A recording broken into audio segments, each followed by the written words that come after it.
Peacemakers of Christo. இயேசுவில் அன்பார்ந்த சகோதர சகோதரிகளே, உடல் ஆரோக்கியமாக இருந்த நபர் ஆதாம். தொடக்க நூல் 5வது அதிகாரம் 5வது வசனத்திலே ஆதாமானவர் 930 ஆண்டுகள் அவர் வாழ்ந்தார். 930 ஆண்டுகள். ஆண்டவராகிய கடவுள் சொன்னார், இந்த உலகெல்லாம் நீ ஆட்சி செய். இங்க இருக்கிற சிங்க குட்டிகளாக இருந்தாலும், யானைகளாக இருந்தாலும், ஆடுகளாக இருந்தாலும், கழுதைகளாக இருந்தாலும் இவை அனைத்தும் உமக்கு உரியது என்று சொல்கிறார். அப்ப இவனுக்கு எல்லா அதிகாரமும் இருக்குது. இருந்த போதிலும் அவன் தன்னுடைய உடல் ஆரோக்கியத்தை காண்கிற முதல் மனிதனாக மாறுகின்றான். 930 வருடங்கள் அவன் வாழ்கின்றான்.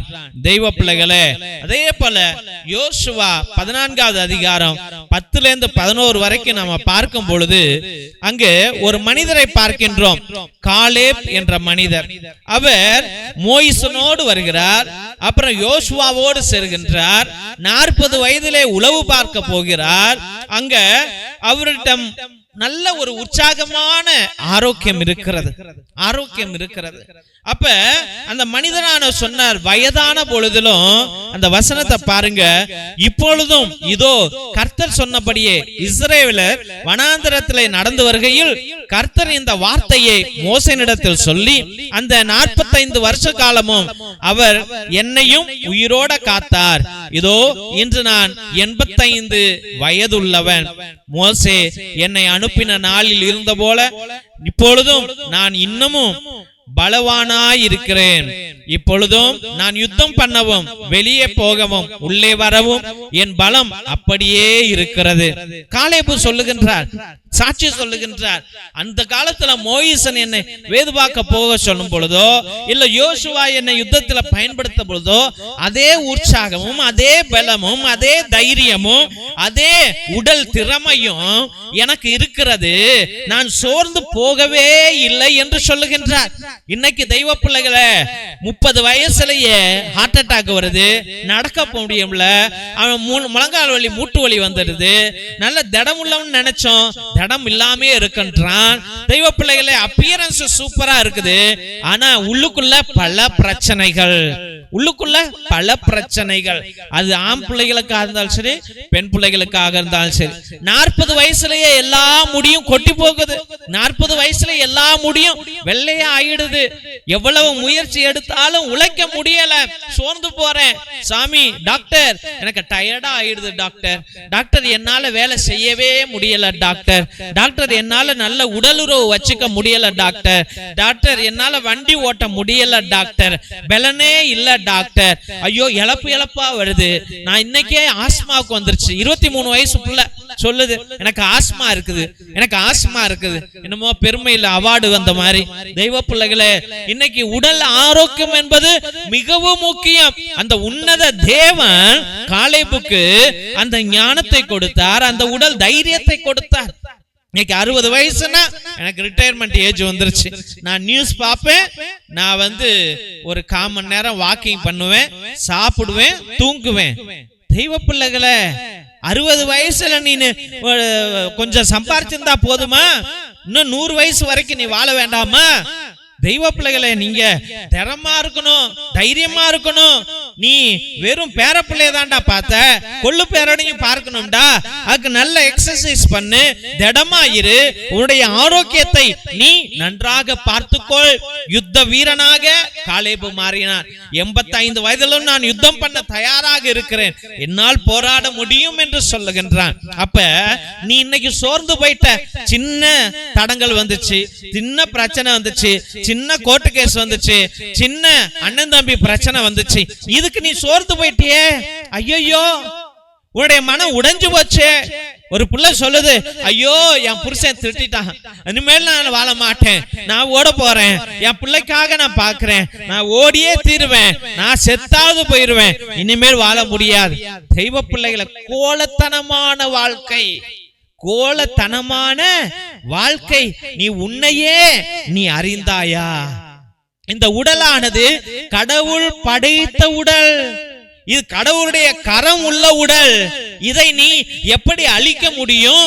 எப்படி அதை தவறாக பயன்படுத்த முடியும்? எப்படி அதை நீ சபிக்க முடியும்? நான் செத்து போவேன் எப்படி சொல்ல முடியும்? சாபக்கேடான வார்த்தை, என் நெகட்டிவ் எஃபெக்ட் உன்னிடம் இருக்கிறது, என் நெகட்டிவ் எனர்ஜி உன்கிட்ட இருக்குது. தெய்வ பிள்ளைகளே, இந்த நெகட்டிவ் எனர்ஜியை நீ அகற்றி போட வேண்டும். இன்னும் கொஞ்ச நாள் தான் இருப்பேன், நான் செத்து போவேன். நிறைய கிளவிகள் சொல்றது, இன்னும் கொஞ்ச நாள் தான் இருப்பேன், செத்து போவேன். உன்கிட்ட யாராவது கேட்டாங்களா? இல்ல கடவுளே உன்கிட்ட வந்து சொன்னாரா நீ இன்னும் கொஞ்ச நாள் தான் இருப்ப, செத்து போவான்னு? நீயே ஏன் அதை மொழிக்கின்றாய்? வாய்க்கு நல்ல சாம்பிராணி போடு என்று ஆண்டவர் சொல்லுகிறார். தெய்வ பிள்ளைகளே, அதனால காலேபை போல எல்லா கிறிஸ்தவ பிள்ளைகளும் திடம் உள்ளவனாக இருக்க மாறுங்க. சின்ன உன் புள்ள பேசலன்னா மனம் உடைஞ்சு போற, உன் பொண்டாட்டி பேசலன்னா மனம் உடைஞ்சு போற, உன் புருஷன் பேசலன்னா மனம் உடைஞ்சு போற. நீ யாருடா? ஃபர்ஸ்ட் நீ தெரிஞ்சுக்க. நீ யாரு? நீ கடவுளுடைய படைப்பு, நீ ராஜா. தேவன் உன்னை உருவாக்குகின்றார், தேவனுடைய கரம் உண்மையில இருக்கிறது. இந்த உடல் பரிசுத்தமான உடல், அந்த உடலுக்குள்ள தேவன் ஊடுருவி இருக்கின்றார். இது இந்த உடல் படைக்கப்பட்டது தேவனுடைய ஞானத்தினாலே. அப்ப நீ எவ்வளவு பரிசுத்தமா இருக்கணும், எவ்வளவு பரவசமா இருக்கணும். நீ ராஜா என்ற மதிப்பை நீ உனக்கு இடு. First self honouring is important. நீ உன்னையே மதிக்க கத்துக்க, உன்னையே மதிக்க கத்துக்க. நீ இழிவா ஒன்ன நினைக்காத, டிப்ரெஷன்ல போவாத. அந்த அசடுகளை எல்லாம், அழுக்குகளை எல்லாம் அகற்றி போடு. உன்னத தேவன் பரிசுத்தர், பரிசுத்தர், பரிசுத்தர் உன்னுள்ளாய் வாழ்கின்றார். திருசிலுவை ஆசீர்வாதத்தை பெற்றுக்கொள்வோம். தந்தை ஆசீர்வாதத்தின் திருசிலுவை. திருசிலுவை உனக்கும் உன் குடும்பத்திற்கும் வெளிச்சமாய் இருக்கிறது. நரக சர்ப்பம் உனக்கு அதிபதியாக வேண்டாம். சாத்தானே அப்பாலே போ. அபத்தங்களை பிள்ளைகளுக்கு போதிக்காதே. நீ கொடுப்பது தீது, நீயே அந்த நஞ்சை உட்கொள். நற்கருணை ஆசீர்வாதத்தை பெற்றுக்கொள்வோம். எல்லாம் அல்ல இறைவன், தந்தை, மகன், தூய ஆவியார் உங்களையும் உங்கள் குடும்பத்தையும் ஆசீர்வதித்து வழிநடத்தி காத்தருள்வாராக. ஆமென், ஆமென், ஆமென். இறை இயேசுவில் அன்பார்ந்த சகோதர சகோதரிகளே, உங்கள் அனைவருக்கும் எங்களுடைய மனமார்ந்த நன்றிகளை தெரிவித்துக் கொள்கிறோம். எத்தனையோ பேர் எங்களுடைய ஏழை எளிய பிள்ளைகளுக்கு உங்களால் முடிந்த பழைய துணி, பத்தாத துணி, பயன்படுத்தாத துணி, நோட்டு, பேனா, புஸ்தகங்கள் என்று, சோலார் லைட் என்று நீங்கள் அனுப்பி கொண்டே இருக்கிறீர்கள்.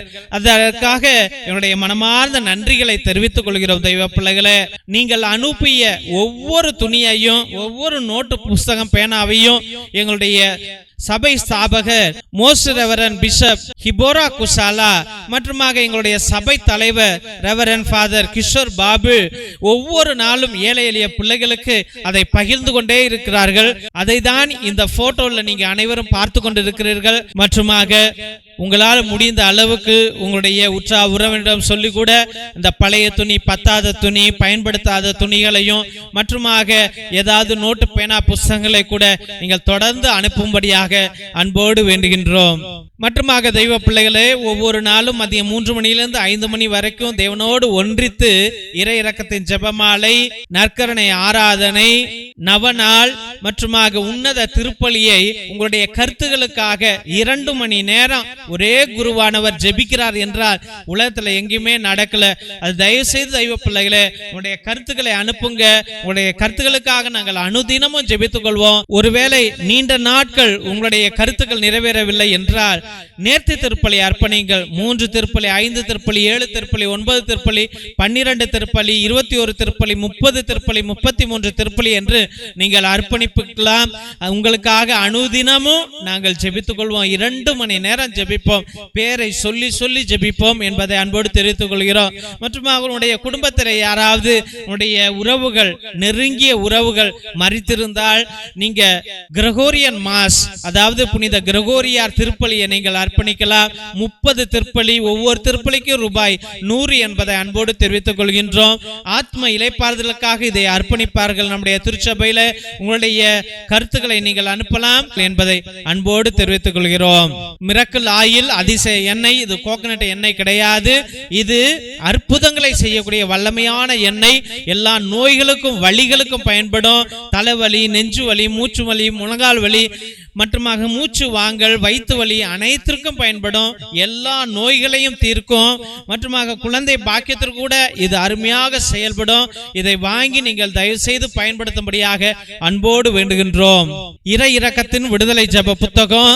இது அந்த காலத்தில் நம்முடைய மூதாதையர்கள் செபஸ்தியா தகடு, அந்தோனியா தகடு செய்வதற்காக வல்லமையான ஜெபங்களை வைத்து அந்த தகடுகளை செய்தார்கள். அதில் உள்ள ரகசிய ஜெபங்களுடையவை இவை. இந்த ஜெபங்களை வாங்கி நீங்க பயன்படுத்துங்க. உங்களுடைய செய்வினைகள், கட்டுகள், குடும்ப கட்டுகள், தலைமுறை சாபம் அனைத்திலிருந்து உங்களுக்கு விடுதலையை ஆண்டவர் கொடுப்பார். இது வல்லமையான புத்தகம் தெய்வ பிள்ளைகளே. இதை வாங்கி நீங்கள் பயன்படுத்தும்படியாக அன்போடு வேண்டுகின்றோம். மற்றுமாக தெய்வ பிள்ளைகளே, ஒவ்வொரு நாளும் மதியம் 3 மணியிலிருந்து 5 மணி வரைக்கும் நடக்கும் இந்த உன்னத ஜெபத்தில் கலந்து கொள்வதற்காக நன்றிகள். இந்த சேனலை தயவு செய்து சப்ஸ்கிரைப் பண்ணுங்க, இதை ஷேர் பண்ணுங்க, உங்களுடைய வாட்ஸ்அப் ஸ்டேட்டஸ்ல வைங்க, உங்களுடைய வாட்ஸ்அப் குரூப்ல வையுங்க, மற்றவர்களிடம் பகிர்ந்து கொள்ளுங்கள். தெய்வ பிள்ளைகளே, இந்த ஜெப வழிபாட்டில் கலந்து கொள்ளுங்கள், கேட்டுக்கொள்ளுங்க. ஆண்டவர் அற்புதங்களை அவர்களுக்கு செய்வார். நீங்க இந்த ஊழியத்தை தாங்கினார், உங்க குடும்பத்தை ஆண்டவர் தாங்குவார் என்பதை அன்போடு தெரிவித்துக் கொள்கின்றோம். தேவனுக்கே மகிமை உரிதாகுக. God bless you all.